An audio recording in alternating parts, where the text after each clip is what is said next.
অথবা রাস্তায় আন্দোলন করে রাস্তা অবরোধ করে বাবা মা পাঠিয়েছে তাদেরকে শিক্ষা অর্জন করার জন্য, তাদেরকে কারো জন্য আন্দোলন করার জন্য পাঠায়নি।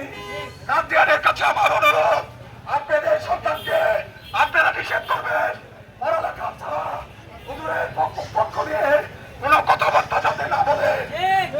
আজকে এখানে আমরা সবার মুলতবি ঘোষণা করতেছি। আসসালামু আলাইকুম।